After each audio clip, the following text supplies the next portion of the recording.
Во Северна Македонија никој не верува во правда. Криминалот на белите јакни, партиско-политичките и бизнис групации ја направија државата несигурна и без изгледи да се стигне до правда во брзи изгледи да се стигне до ефикасна судска и обвинителска постапка.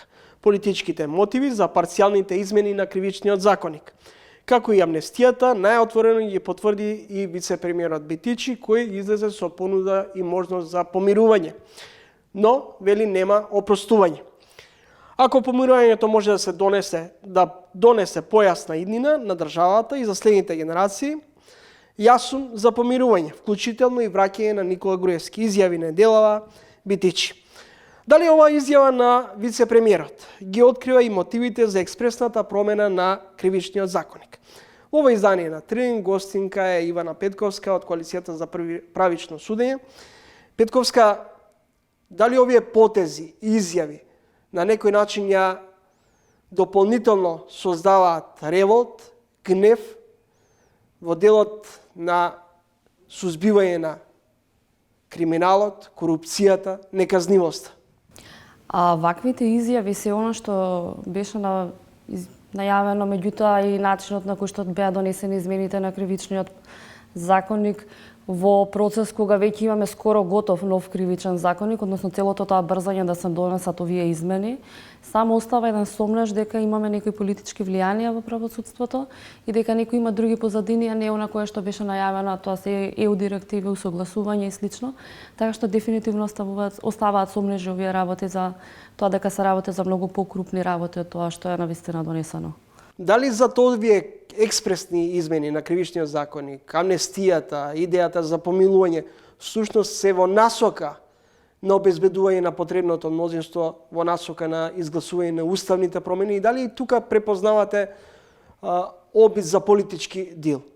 Па, ќе видиме што ќе биде во иднина, меѓутоа минатото го покажува токму тоа. Значи, во 2018-2019, кога се случија уставните измени по однос на промена на уставното име на државата, имавме закон за амнестија со кој што беа амнестирани дел од обвинетите кои што беа обвинети во предметот за 27 април, односно настаните во собранието, што потоа дел од тие обвинети кои што беа во меѓувреме и пратеници гласаа за тие уставни измени.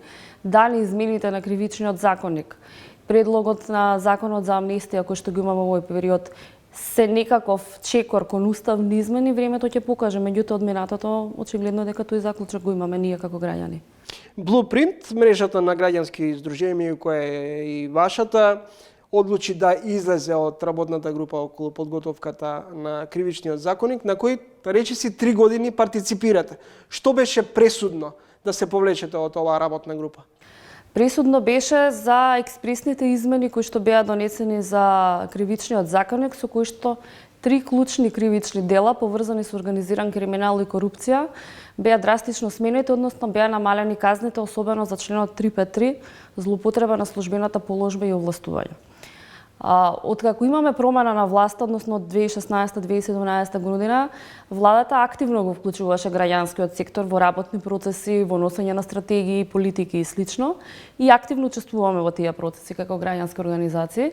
Меѓутоа, во овој процес, кога се носеа и текако важни измени на кривичниот законник, работната група при Министерството за правда воопшто не беше консултирана за истото. Дали сте свесно изиграни, изманипулирани или изигнорирани на некој начин? Па на некој начин ние сме заобиколени и ние како граѓански сектор, меѓутоа работната група во која што има стручна фела и која што професори кои што работат на измените, затоа што воопшто не бевме консултирани во тој процес, а сме дел од работната група. Граѓанскиот сектор очигледно служи само како декор, односно легитимитет дека тие процеси се навистина како што треба. Меѓутоа, суштински, конструктивно не се земени предвид оние коментари и препораки кои што ги имаме дадено. Дали во идниот кривичен законник ќе се вгради делото со затвор и одземање на имот стекнат преку злоупотреби на јавните набавки, вклучително штетни договори во кои учествува државата преку министри, директори на јавни предпријатија? Работната група која што работи на целосно нов кривичен законник, работната група од која што излеговме, при крајот на месецот треба да го објави и предлог законот во кој што треба да биде содржано и кривично дело кое што е директно поврзано со злоупотреба на јавните набавки. Досегашните искуства за конфискација и лесно префрлање на собственичките права и банкарските конта на трети лица не се добар знак дека тоа може да биде компензација во битката против лепливите раце, но со измените на кривичниот законник особено се стави акцент токму околу делот дека ќе се забрза постапката или ќе се олесни делот околу конфискацијата на имотот. Видете, ние конфискацијата имаме регулирано и пред овие измени. Конфискација се изрекува и се предлага и пред измените на кривичниот законник. Меѓутоа, ние имаме друг проблем. Тоа е што во пракса конфискацијата ниту се предлага многу често, ниту имаме целосно извршување на пресудите, односно државните институции се соочуваат со некои предизвици и препреки при конфискацијата и тоа што треба да се одземе како корист која што била стекната на нелегален начин. Така што државата треба да посвети повеќе внимание на начинот на кој што се спроведува конфискацијата и што е она што во пракса создава проблеми, отколку на некои други работи кои што ги имаме сега. Проширена конфискација постоеше и пред измените на овој законник. Како граѓански здруженија бурно реагиравте околу изборот на шефот на обвинителството за гонење на организиран криминал и корупција Абази. За неколку месеци во пензија заминува шефот на јавното обвинителство Јовевски.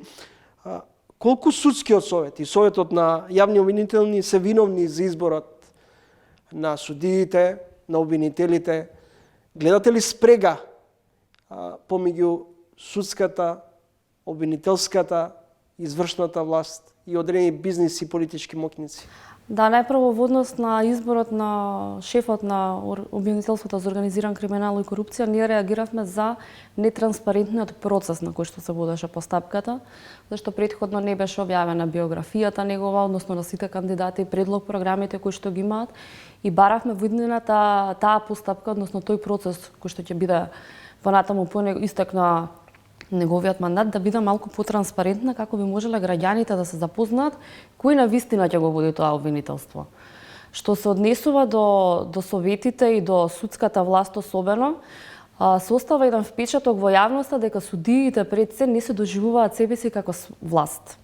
Секогаш се гледаат како да се подчинети на некои од другите власти. Така што многу е важно судската власт да се зајакне во делот на тоа и судиите сами да бидат свесни дека они се власт во државата.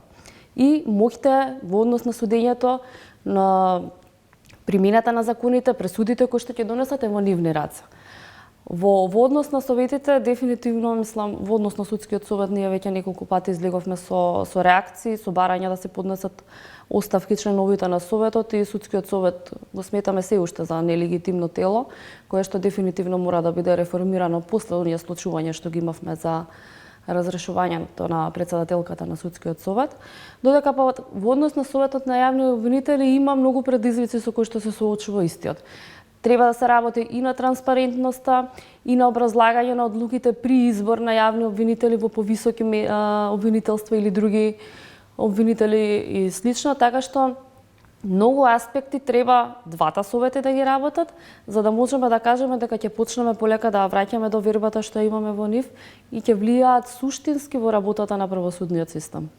Македонското правосудство, довербата во македонското правосудство е речиси на најниско ниво во последниве неколку години. Деновиве обвинителката Фатиме Фетај излезе со идеја да се реализира процесот на целосен ремонт, генерален ремонт во судството и обвинителството. Се сеќавам дека дури и владата на Заев тогаш излезе со идеја за ветинг во македонското правосудство. Очигледно нема волја во државата да се спроведе тој процес. Меѓутоа, ние треба да бидеме свесни дека и сега во овој момент имаме институции кои што се надлежни да постапуваат. Имаме Државна комисија за спречување на корупција, имаме финансова полиција, имаме управа за јавни приходи, имаме јавно обвинителство нели на крајот, кои што се должни да спроведуваат и да применуваат закони, така што во случаите ако се открие некоја злоупотреба, дали е тоа јавен обвинител, судија и слично, треба истите да постапуваат. Генерално ние ги имаме институциите и како држава реално и законите ни се соодветни во тој дел, меѓутоа имаме проблем со имплементацијата на истите, односно волјата да се сузбие на вистина криминалот. Колку денеска може да зборуваме за правна сигурност во Република Северна Македонија? Па многу малку мислам дека можеме да збориме за правна сигурност. Тоа го потврдија измените на кривичниот законник кои што беа донесени преку ноќ. Така што правната сигурност дефинитивно е на некое ниско ниво. Ви благодарам за гостувањето во емисијата. Фала ви. Следете разговор со Ивана Петковска од коалицијата за сите за правично судење.